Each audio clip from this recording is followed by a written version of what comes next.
Buenas tardes para todos los oyentes de Radio Libertaria, la voz de los presos políticos en Latinoamérica, producto de la izquierda.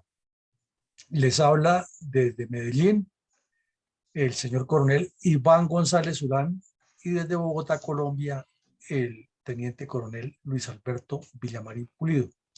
Para la tarde de hoy vamos a continuar con la segunda parte del análisis que hicimos la semana pasada frente a la incidencia que tiene el proceso de paz del presidente Andrés Pastrana y luego específicamente el proceso de paz del presidente Juan Manuel Santos con las FARC. Y hoy nombramos a Pastrana porque es que queremos comenzar el programa dándole las buenas tardes a mi coronel Iván González y preguntándole eso. Es que resulta que el señor Andrés Pastrana se ha convertido en un crítico muy fuerte del proceso de paz de Santos, pero si nosotros rememoramos, Andrés Pastrana fue el primero que le entregó prácticamente medio país y a los colombianos y al mundo se les olvida, y por las polarizaciones políticas que nos caracterizan, las cosas tienen otra tonalidad y no ni se vislumbran ni se profundizan. ¿Usted qué opina al respecto, mi coronel González? Pues sí, el proceso se inició con el presidente Andrés Pastrana, pero la verdad es que lo hizo en forma como muy personalizada, muy coloquial, sin ninguna como planificación previa, ni conceptual, ni procedimental, sino simplemente a su parecer, a lo que se le ocurría. Él en una ocasión dijo que era que no existía un manual para procesos de paz. Pero entonces eso nos indicó a los que conocemos un poco la guerra, que somos posiblemente los que más conocemos de cómo pactar la paz, que él no tenía conocimientos realmente tradicionales, históricos, al menos catedráticos o analíticos, sino que lo hacía en forma bastante empírica. Y por esa razón entonces él creyó que hacer cosas como por ejemplo la creación del área de distensión, pues eso se hace con alguna regularidad en los procesos de acuerdo de paz, pero no en forma exorbitante, no en forma de donde se dan todas las oportunidades a la contraparte, que de una vez comenzó a dar impresiones de otra intención con esos diálogos, de darles otra utilidad. Esa es mi apreciación sobre ese inicio con el presidente Pastrana. Exactamente. Entonces termina el periodo del presidente Pastrana en el año 2002. Él hizo cambio de siglo, estuvo 2 años en el siglo pasado y 2 en este siglo. Y su gobierno, pues, haciendo análisis, en lo personal escribió un libro que llama La silla vacía, en el cual demuestro que tuvo más sombras que luces, que realmente el señor Pastrana se equivocó. Pero bueno, pasó el gobierno de Pastrana y vinieron 8 años de la estrategia de seguridad democrática y todos los colombianos somos testigos de varios aspectos, pero quisiera resaltar 2 de esos. Uno, que cuando el señor Álvaro Uribe Vélez recibió la presidencia, el país estaba realmente en jaque. La revista Time de Estados Unidos, que es muy seria, había publicado un artículo con profundidad en el cual decía que Colombia estaba al borde de una balcanización. Y el aspecto número 2 es que en el último año del presidente Uribe, es decir, para 2010, 8 años después del fracaso de Pastrana y el Caguán, para el pueblo colombiano existía la sensación de que la guerrilla, en especial las FARC, estaban casi derrotadas y que lo que se necesitaba era un empujón militar más fuerte para terminar de derrotarlas y someterlas a una entrega, como le pasó al M-19 al EPL y a los mismos mal llamados paramilitares que tuvieron que entregarse y rendirse porque no tenían otra opción. Y apareció el señor el señor Santos, utilizando el nombre del presidente Uribe y autoadjudicándose unas genialidades estratégicas que nunca las tuvo en operaciones como Jaque, Fénix y otras. Y su corolario de ese primer periodo fue representado en que el señor Santos finalmente sorprendió al país también con dos aspectos increíbles. Uno era que el presidente Hugo Chávez de Venezuela era un cómplice descarado de los terroristas. Y dos, que lo declaró su mejor amigo, mejor nuevo amigo. Entonces, ¿cómo interpreta usted esa transición de una mano completamente dedicada a defender al país, como fue la del doctor Uribe durante los 8 años, y luego ese cambio de quien fue su ministro de Defensa y sale con semejante perla de que Chávez era su nuevo mejor amigo y que él iba a iniciar era diálogos con los terroristas en lugar de terminar de someterlos? No, pues es que acabamos de hacer un recorrido casi que increíble, paradójico. Ya hablamos de la improvisación de Pastrana. Después pasamos a la de Uribe, que entonces fue un triunfador, comenzó a cogerle ventaja, a imponerse sobre el terrorismo. Pero a pesar de que fue reelegido, estaba tan avanzada la infección que en sus 8 años no logró rematarlas del todo. Sí, algunos dicen por ahí en forma coloquial es que le faltaba un hervor, o sea, un poco más de fuego para que cocinara el caldo. Y entonces llegó Santos y comenzó diciendo que iba a seguir lo que iba a rematar, iba a terminar lo que había dejado Uribe. Y después repentinamente cambió de tercio. Entonces estos vaivenes de la política donde no hay un objetivo, no hay un propósito nacional, no hay un proyecto que se tenga un final, que tenga una meta prevista. Es como si fuera un ciclista que no sabe a dónde es que va a terminar. Entonces no sabe si se esfuerza al comienzo o al final o en la mitad, o cómo establece la velocidad de marcha. No puede planificar. Todos estos vaivenes, desafortunadamente, de la política mal entendida, hacen que se den estos tropiezos y terminamos todos tropezando con la misma piedra, como dice la canción. Entonces, no, pues se echó casi que todo a perder, porque entonces inició ya a su manera, y eso es lo que decíamos al comienzo, que todos trabajan esa en forma personalizada, dando vueltas y terminando como el corcho en el remolino. Pues a propósito de eso, mi coronel, hay unas voces de personas muy calificadas en Colombia, algunos también apasionados en la política, pero pues sus conceptos son valederos desde luego porque son personas que opinan y tienen sus conceptos, criterios frente a, y dicen, para comenzar allá a profundizar en este tema, que Santos lo que cometió fue una traición, no solo contra Uribe, que era su jefe político, sino contra Colombia al iniciar diálogos con un grupo terrorista que le ha causado tanto daño al país, que para llevarlo a esa situación de postración en que lo tuvieron las fuerzas militares durante 8 años, fueron muchos los soldados que entregaron su vida, que perdieron sus piernas, que quedaron lisiados de por vida, tantas viudas, huérfanos, tantas familias afectadas, tantas partes de la infraestructura destruidas, pueblos que recibieron mucho daño de los ataques terroristas, etcétera, y que a lo que Santos llegó de una vez a negociar con ellos y con Chávez, que era el cómplice número uno, el alcahueta número uno de las FARC, pues que hubo una traición. ¿Considera usted que sí hubo traición en eso o cómo lo llamaría? Claro que sí, usted acaba de mencionar dos traiciones. Una, la de Uribe, y otra, en general, a la de Colombia. Pero una que nos duele mucho y en forma particular es la de las tropas. Porque las tropas, cuando él fue ministro de Defensa, se esforzaron mucho. Tuvieron muchas operaciones exitosas.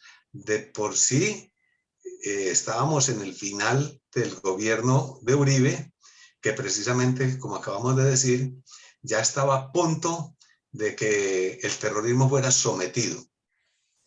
Y eso hizo que las tropas se entusiasmaran y tuvieran muchas victorias de combate.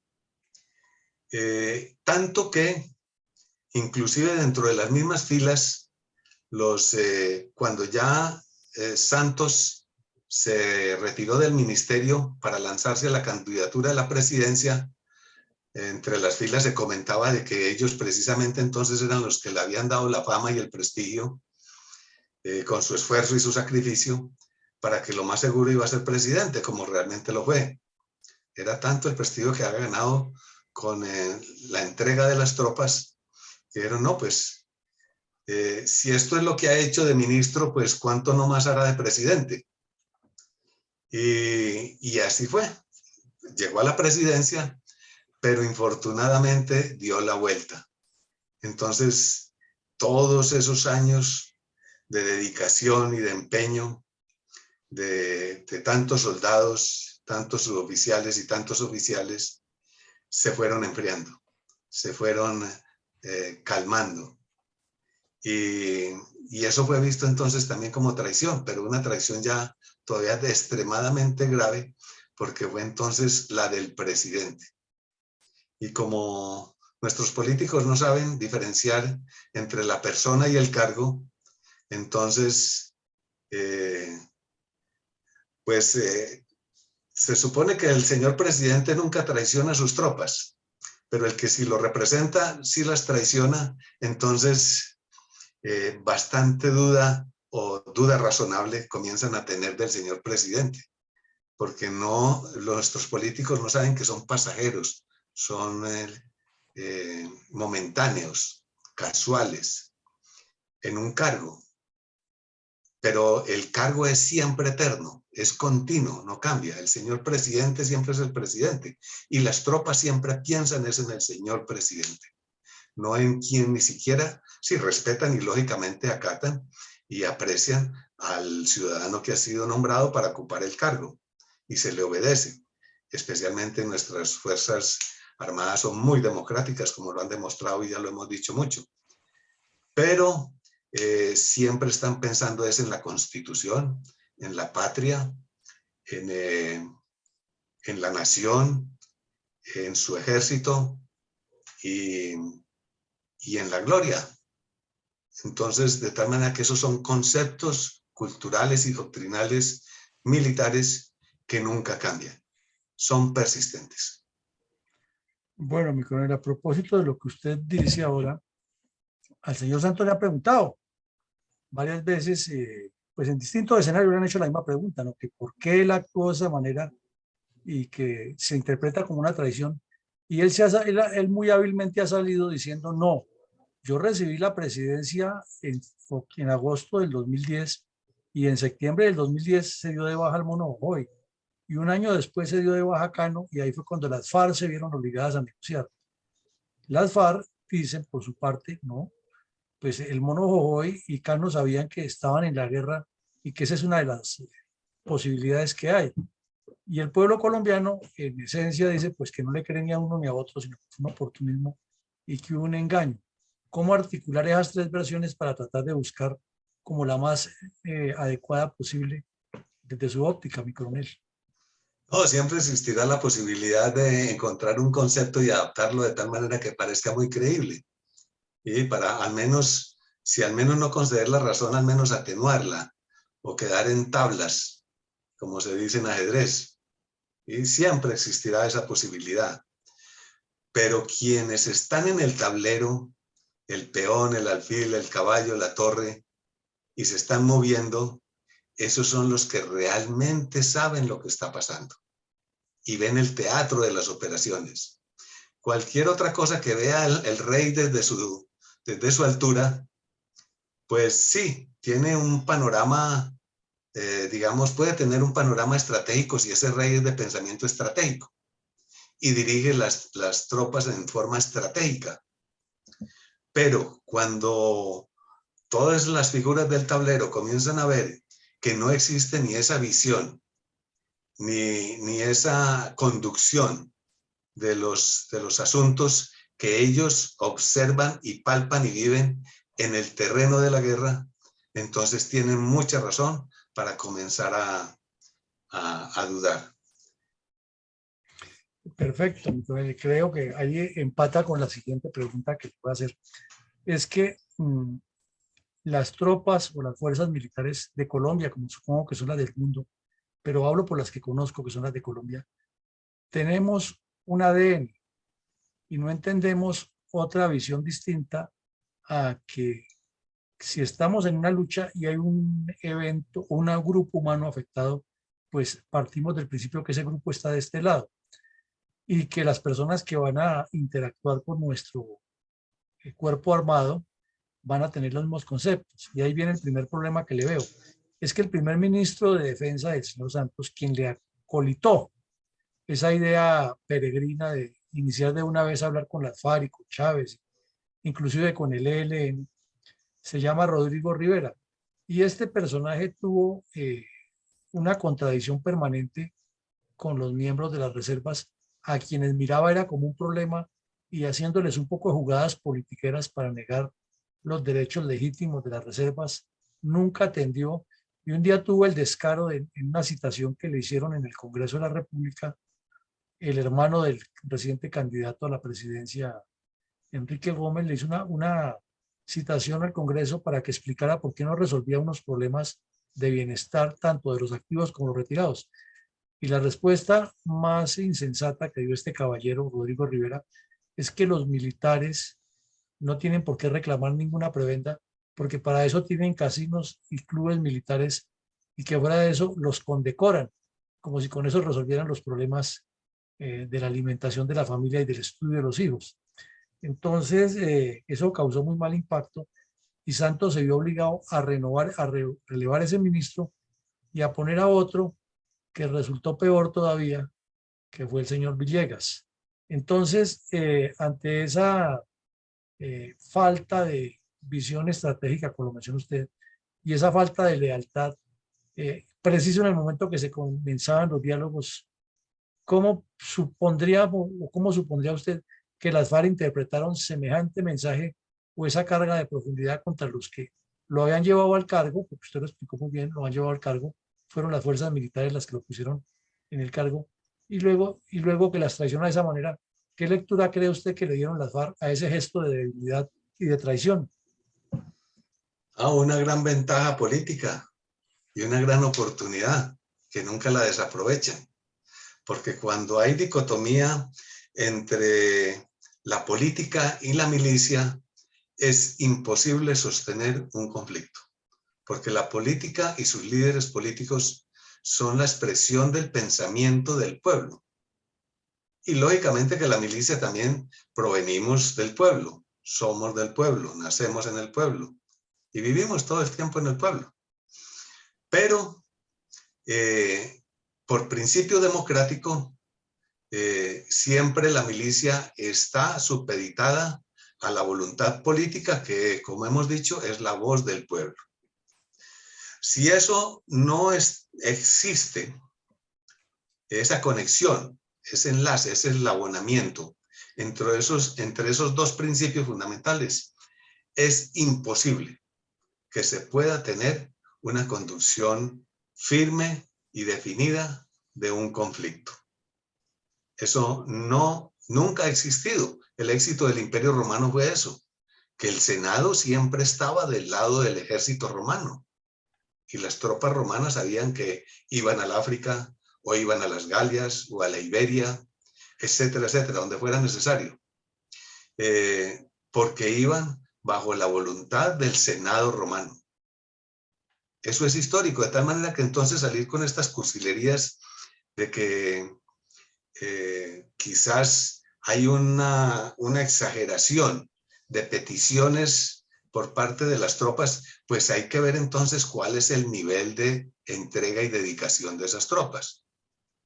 Pues supuesto que una nación que vive en paz, los ciudadanos se entienden, no tienen conflictos, no se agreden entre sí, pues es una nación civilizada que no necesita muchas tropas, puede licenciar a casi todos sus ejércitos.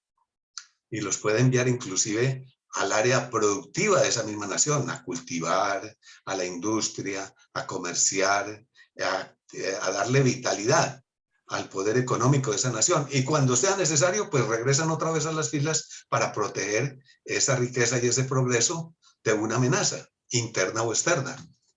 Pero cuando hay esa flexibilidad es porque hay buen entendimiento entre lo político y lo militar. Eso es casi que infalible, inclusive en las tribus más primitivas, en los pueblos más atrasados, menos desarrollados, porque es la forma instintiva y natural, es un producto natural del ser humano. Los seres humanos somos así, porque estamos hechos en la parte física de cerebro y músculo, de pensamiento y de fuerza, más lógicamente el componente pues espiritual del alma y del espíritu, que es un nivel más elevado pues de civilización. Pero si no se tiene entendimiento de esta mecánica, de este funcionamiento, de esta armonía, de esta sincronización entre los engranajes de una nación, no se da tal resultado. Y si ese resultado no se da, pues tampoco ni el progreso, ni el desarrollo, ni la felicidad. Pues ahí, mi coronel, usted tocó tantas cosas que tocaría desmenuzar una por una en la respuesta, pero entonces vamos a preguntar un par de cosas concretas ahí. Resulta que el señor Santos, para aparentar de que sí existía una buena compatibilidad entre la fuerza militar y la dirección política del Estado, disfrazó al hijo de soldado y hizo un ridículo hasta en una ceremonia militar, como si se tratara de un dictador del África que detuvo la ceremonia para ir a hacer el show de ponerle una medalla al hijo y darle un beso como si fuera el hijo pues de un enviado de Dios a la tierra, y además lo metió en una fila militar, en una formación, formándole a la derecha a un capitán y a un sargento y a un teniente, cosa que nunca ocurre entre las instituciones militares, porque hay figuras que son sagradas. La formación a la derecha siempre será la persona de mayor grado de jerarquía, no porque sea más persona o menos persona, sino que es una jerarquía militar. Y vulnerar una ceremonia militar para hacer el show, ridículo. Pero en segunda medida, desconoció también a los políticos, nos parece de esta óptica, porque como si fuera un dictador africano de por allá de esos países de bajo nivel, envió al hermano personal de él, o sea, ya como una cosa personal de él, a que iniciara diálogos clandestinos con las FARC sin informarle a ninguna autoridad jurídica. Es decir, que el hermano estaba violando las leyes porque se estaba reuniendo con delincuentes, con terroristas, sin ninguna autorización jurídica legal, solamente porque el presidente le daba permiso y porque era hermano del presidente. Entonces, ¿cómo hilaría usted esos dos puntos? Porque nos parece que son esenciales para ir metiéndonos ya en la mecánica de cómo se realizaron esos erróneos diálogos con las FARC. No, pues agregando a la medalla y al club de Rodrigo Rivera como ministro, diciendo que eso era suficiente para compensar el sacrificio aún hasta de la vida de las tropas, pues no faltaba más que para terminar dando el espectáculo de ser una nación platanera o bananera, como también se nos llama a veces, pues decir muy carnavalesca y caribeña, todo rumba y baile. Entonces, pues mandó al hijo a hacer un espectáculo. Hubiera sido muy bien si hubiera sido un soldado regular, normal, está muy bien. Pero adicionalmente entonces, pues algunos tenemos la idea de que el hermano no fue ni siquiera que se ofreció para eso, sino que él lo escogió y pues, o se dejó convencer del hermano de que él era capaz de iniciar unos diálogos apropiados y lo hizo a título personal. Y entonces ya después lo convirtió pues en un objetivo nacional y un propósito y todo eso, pero eso ya traía un componente nuevamente muy latino, ¿sí? Muy superficial, ¿no? Eso, nuevamente regresamos al concepto de no diferenciar lo que es la solemnidad de las cosas del cargo, de la responsabilidad de una nación, de los asuntos personales y particulares. manejándolo como una tienda de esquina, se suele decir las personas, donde el dueño de la tienda pues la administra como quiera, a su parecer. O también a la manera de un gamonal de finca, creyendo que la nación es su predio, ¿sí? Es su hato de ganado. No, no, eso no es de esa manera, cada uno a su manera, por supuesto. Pero cuando está a nivel de una república, las cosas tienen solemnidad, tienen protocolo, tienen reglas, procedimientos, que tampoco pues tienen que ser exagerados, pero sí al menos realísticos y no tan coloquiales. Pues, mi coronel, ahí comenzamos a meternos ya en Honduras. Resulta que para hacer un acuerdo, más representando a todo un país, representando a toda una sociedad que ha sido agredida por el terrorismo comunista durante tantos años y que supuestamente ese acuerdo buscaba, uno, la terminación del conflicto y dos, la concreción de un proyecto de paz serio y concreto y preciso para que el país tuviera un futuro mejor. Pero si uno mira los diálogos exploratorios que hizo el señor Santos, Enrique, apuntarían más es a legitimar de una vez de entrada a las FARC y decirles que se les iba a dejar hacer lo que dieran la gana con tal de que su hermano llegara a ser premio Nobel de Paz. No lo dirían de frente, no lo expresarían, pero con las actitudes parece que lo dejaron así. Y al ver cómo se desarrolló eso, pues da la sensación de que desde el principio la primera preagenda la construyeron las FARC por la forma en cómo se manejaron los diálogos exploratorios e inclusive la misma participación de Venezuela, que era un cómplice, era un problema más, no una solución más, al lado de las FARC, y escoger a Noruega, que tiene unos antecedentes trapaceros en sus inversiones y unos contratos que le han concedido a personas de Noruega, un show que hizo el que después fue procurador, financiando con dineros públicos un libro que costó una millonada en Europa, diciéndolo en varios idiomas que la familia Santos era más o menos como la octava maravilla sobre el planeta y que eran los que han transformado el país, todo costeado por los colombianos. Unos shows, unos espectáculos, de unas manifestaciones que siempre quedó la sensación de que las estaban financiando en el exterior las embajadas o los consulados. Entonces, ante eso, ¿coincidiría usted en que del lado nuestro lo que hubo fue espectáculo, show, mediatismo, populismo, mientras las FARC sí iban con un proyecto consolidado estratégico? Sí, claro, esa espectacularidad de los diálogos exploratorios, muy parecido inclusive a lo que hizo don Belisario Betancur, por allá en Europa, reuniéndose inicialmente con los terroristas para iniciar pues diálogos. Y Santos en Venezuela, Tlaxcala y bueno, dando vueltas por todo lado. Entonces, eso es como el acto introductorio de la ópera, ¿sí? De la comedia, ambientando al público para que se adecue a lo que ya se le tiene previsto que se quiere hacer y para que se adapte y le dé, quizá de pronto inclusive hasta de entretención, porque lógicamente hay dentro, como en todas partes, dentro de la masa popular, pues gente que le interesa más el circo romano por el pan y por el espectáculo, que propiamente por una obra de arte, ¿sí? Por una lucha de gladiadores contra fieras y de una hogaza de pan, para divertirse un rato por la tarde, ahí en esas calurosas tardes de verano de Roma.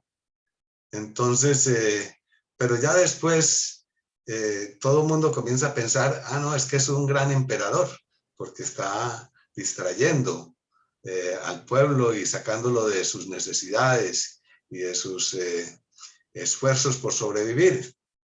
Entonces, como vemos, estas cosas en Colombia han sido como más de habilidad teatral.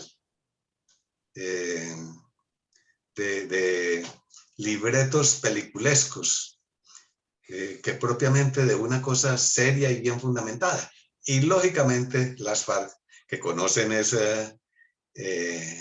identifican perfectamente esos comportamientos, pues ya tienen unos viejos libretos muy antiguos y muy repetitivos de que es otra forma, es otra manera de las formas de lucha.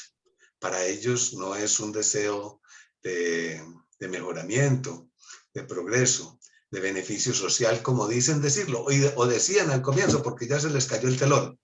Entonces ya no es posible decirlo, pero terminaron realmente descubriendo el fantasma de la ópera, que es terrorismo, puro terrorismo por dinero, por ansias de poder, por gobernar, por dominar, y que es gobernar y dominar con esclavismo, porque el deseo, si no más sin serlo, extorsionan y asesinan pueblo colombiano. Entonces, ¿cómo será teniendo el poder? Se quedan ahí todo el tiempo para hacerse ricos y para explotar, creando una burguesía proletaria todavía más peligrosa que la burguesía capitalista y más sanguinaria, al estilo Stalin, o bueno, todos esos dictadores de Rusia o de los países comunistas que hemos visto, como lo eran todos esos dictadores de la Europa del Este, ¿sí? De la cortina, atrás de la cortina de hierro. Entonces, he ahí el gran peligro, que es que no es un espectáculo baladí, aunque el pueblo se deja entretener con eso, y con un bombón, como decimos, y una colombina que llamamos al dulce para los niños. Pero después de eso viene la verdadera intención, y eso sí que es doloroso.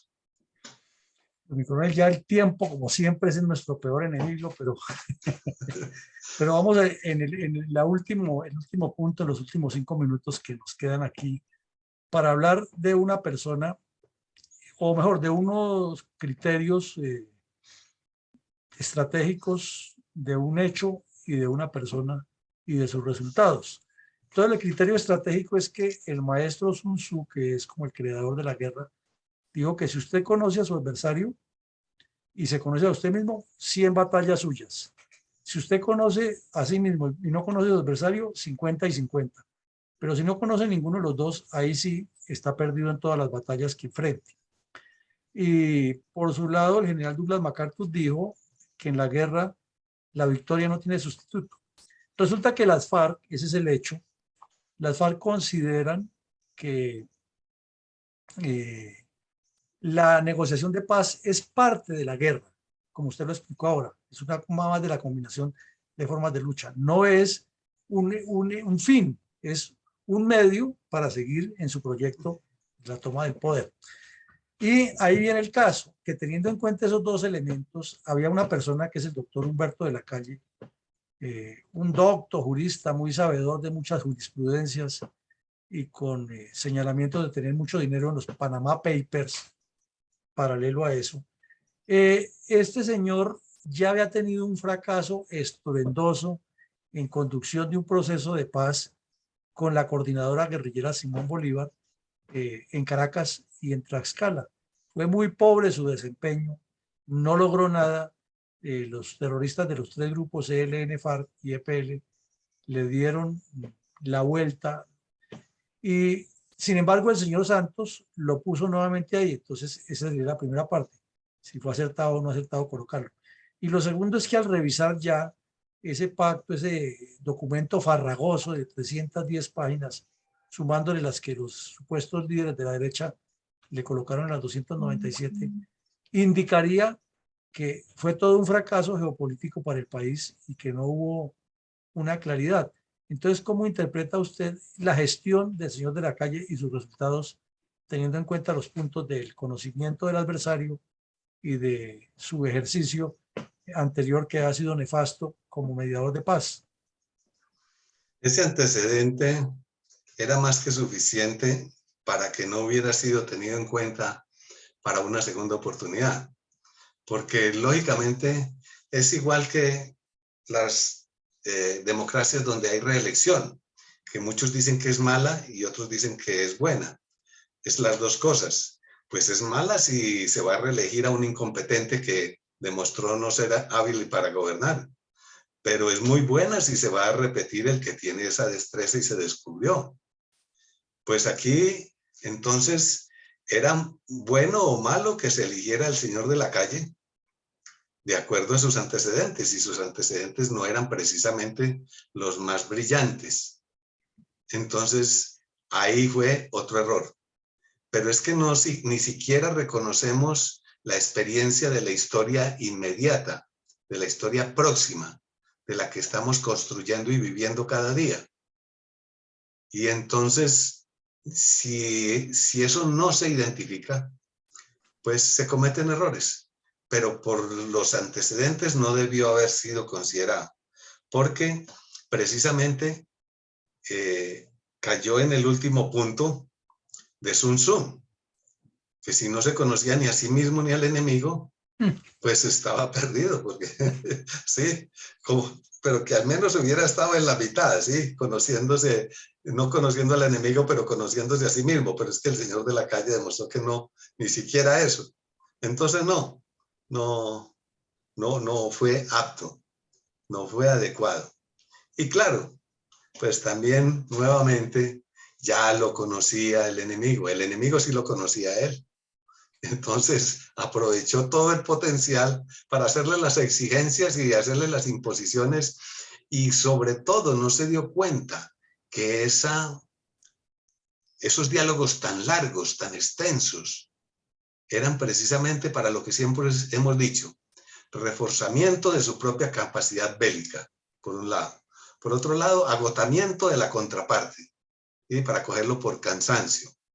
Y tercero, pues poderlo manipular y mangonear a su manera y moldearlo a sus exigencias, para que cuarto, digamos, ya se encontrara cerca al final del gobierno Santos y tuviera que ceder a todo lo que quisiera si no quería quedar demasiado avergonzado ante la conciencia colectiva nacional.